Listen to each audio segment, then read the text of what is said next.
Yo guys, before we start today's video, I just want to give a quick shout out to our sponsor, Floowandereeze. If you guys are in the market for anything Yu-Gi-Oh related, whether it's singles or a sealed product, be sure to check out their website, floowandereeze.ca. And if you're looking for singles, use code TeamVLR for 10% off your purchase. It supports the channel and we really appreciate it. Now anyways, on to today's video. We got the deck profile, the special one. The first place Toronto Regionals deck profile. Yeah, I won the regional and it was a lot of fun. It was 9 rounds. I went XO into round 8. My only loss was to Triff Gaming in the finals. That being said, I was the only XO in the final round as well. So even losing, I still took the whole, I took the whole thing home. So I'll show you my deck profile. I'll explain some of the cards I play and some cards that I don't play. And yeah, without further ado. So for the monsters, I think this is pretty self-explanatory. 3 Rabina, 3 Eagle, 1 Street, and 1 Token. I think the second Street is not needed, and I would not play the second Street. I think it's kind of a brick. Kind of have to think of these as just extenders, and extenders that you can always access after turn 1 or turn 2. For the other monsters, 1 Barrier Statue is kind of obvious. The 1 Ryza, the 1 Apex Avian, and 2 Empen. I would always play 2 Empen. 2 Empen is the way to play the deck, I think. I think that you have to think of the second Empen as somewhat like of a different role than the first one. Like the first Empen is how you sort of start playing, but the second Empen lets your deck do more things. It lets you cycle through all of the birds. None of Empen's effects are once per turn as well. So the fact that you can, if you draw 1, you can use 2 Empens on your turn and get more cards, I think is very useful. And I was thinking about playing 2 Ryza, but I wouldn't do it right now. Maybe if the meta shifts, I would consider that. It's also like totally optional to just play Empen, at least at the regional list for you. Oh yeah, in one of my rounds, I accidentally sided out 2 Empen. By accident. I usually side 1 out going second, but I'm trying to fit more cards in my side deck, and I saw the other Empen, and I said, oh, I'll take it out. I still won that game though, but I was sweating trying to find the Empen in my deck with Eagle. But that's okay, we take those. I have the 3 Shifter is the best hand trap in the game. There's Everyone's no reason. favorite card, yeah, right? no Best reason card, to not play. This is the best card in the game, best hand trap in the game, and the only hand trap that I main. And I think that if your deck can play it, you should play it. And those are all the monsters. For the spells, I played 3 Duality, 3 Prosperity, and 1 Extravagance. I think this is one of the reasons why this deck can compete. Just having like the 6 pots alone means that you see your side cards. It means that you like sculpt your hands to beat whatever's in front of you. Even going second, like these cards are still quite good. The Extravagance I wanted to add because even with the 6 pots, the deck can be kind of bricky. You kind of can get combinations of cards that don't do anything. And also like the pot of Extravagance is great ash bait, especially in a regional when nobody knows what you're playing. You start with this, the chance of them ashing it is pretty high. So I think that's pretty good. And the fact that these 2 like technically conflict with each other doesn't always come up. I'd rather draw into a Prosperity plus another good card than not draw at all. So that's my reasoning there. And the +1's cool too. Other spells, 3 Advent and 3 Map. I mean, that's kind of obvious. 1 Terraforming. I didn't play Gold Sarcophagus because Map is more important, I think, than any just random bird. Because just Gold Sarcophagus only plays around Ash, but then that's it. Like you have the bird, you summon it, but then that's it. Map is like good on the turn after, it applies pressure to your opponent, so the terraforming is more important. And with the terraforming, I actually played 1 set rotation and 3 Mystical Mind. Yeah, I know. Card is not the most popular card in the meta, but the theory with Floowandereeze is like the deck cannot just trade 1 for 1 with your opponent. Like going second into a board, you just can't. Like you have really 2 plays. You have normal summon bird and map, and that will lose to a Chi-Xiao Baron, or it will lose to a Chi-Xiao and the Longyang Synchro, or it loses to a lot of things. So you need cards like this to help you play, and during the regional, I never Mystic Minded to deck out or Mystic Mind and like asked, do you have an out? Can we just go?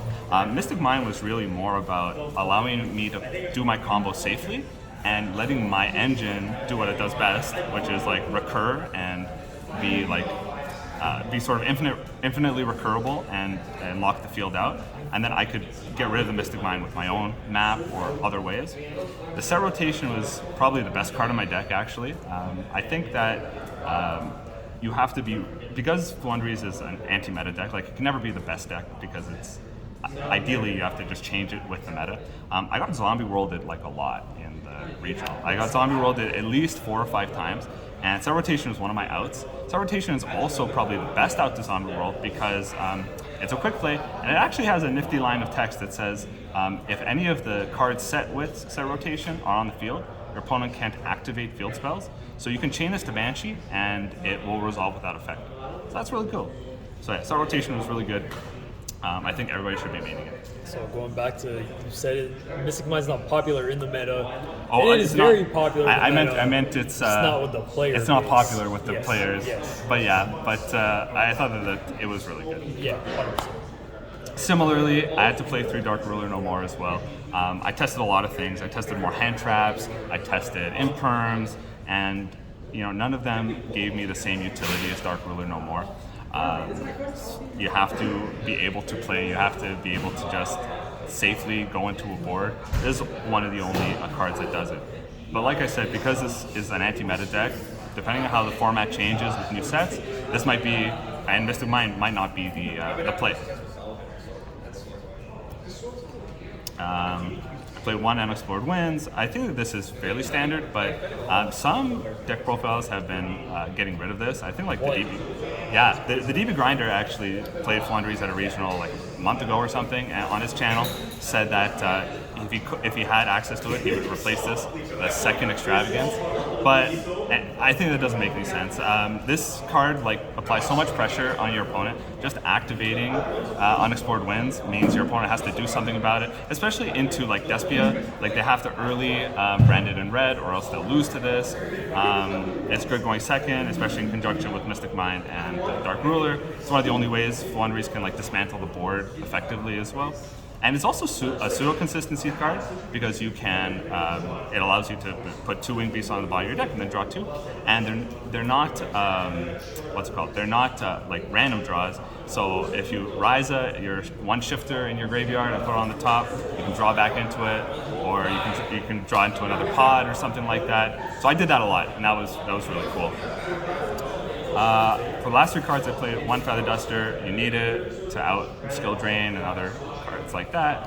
1 Called by the Grave, and 1 Dreaming Town. That's it for the main deck. What are your thoughts on Scary Sea? I think Scary Sea is like the definition of a win more card. The thing is, Scary Sea, to use it, you have to already have a Tribute Summon monster. You have to, it's generally only a 1-of, so then you have to use your Empen Search to get it. And like that means you don't have this for follow-up. So then it's like, if you would rather search Scary Sea than Dreaming Town, your hand is already probably so good that it doesn't even matter if your opponent can or cannot summon from the extra deck.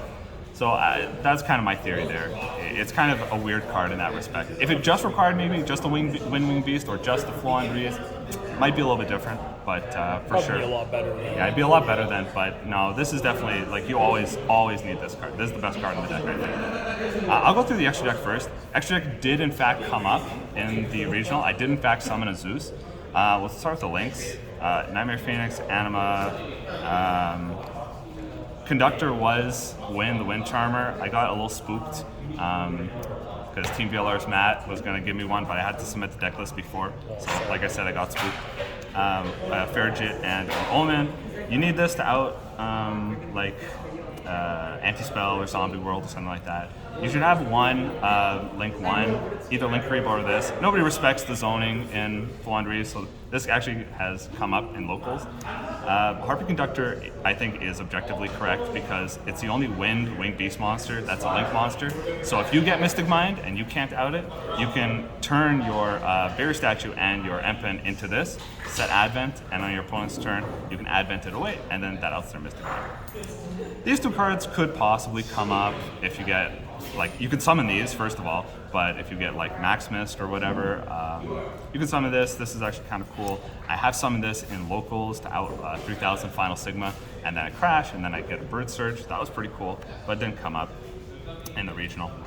Otherwise, I played 1, 2, and 3 of the Lyralist monsters. Nightingale is, to attack directly to make easy Zeus. Recital Starling is if you want to do the Zeus play, but you need a Bird Search first, so then you can get that. And Prominent Thrush is an out to Zombie World or other floodgates, because you can, it's effectively basically you detach a material and target a spell or trap and shuffle it back into the deck.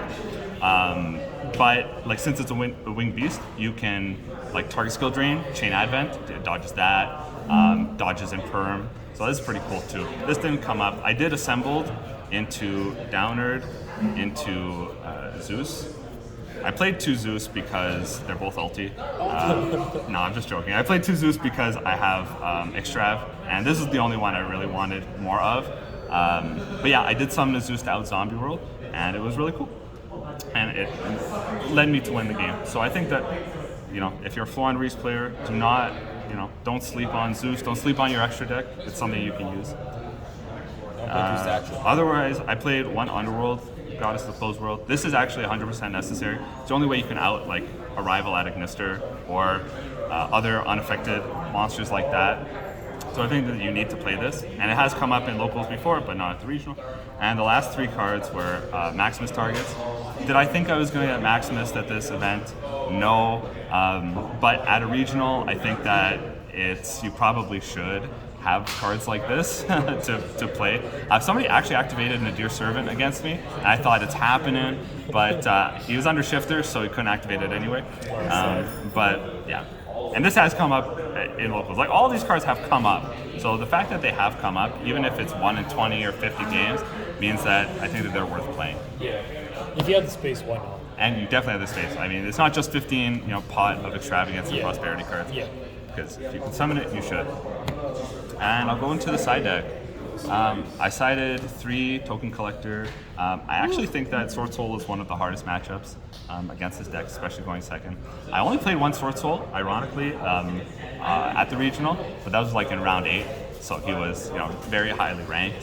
And I did draw this with Shifter, and it was disgusting, but it was great. The fact that Token Collector is a card that can be tributed is another important thing too. So combos with Eagle, like if you only have Eagle and Token Collector, that is a combo. So that's really good. Played 1 DD Crow. I wanted to main it, but I'm already at 41 cards, and I didn't want to make it 42. I thought DD Crow was I only brought it in against like Despia or like decks that I knew DD Crow would be good with. It actually does conflict with Shifter as well. It has to be sent to the graveyard, so there is something like that. I played 1 Cosmic Cyclone and 3 Mystical Space Typhoons. Some of this theory came from a YouTuber called Dernier Match on YouTube. He's actually #1 rated on DB, and he plays this deck. So some of this theory came from him. So the fact that the Mystical Space Typhoon doesn't lose to Lancia, but Lancia is not very common in this format anymore. But like the whole point of this card is to out Floodgates and Zombie World.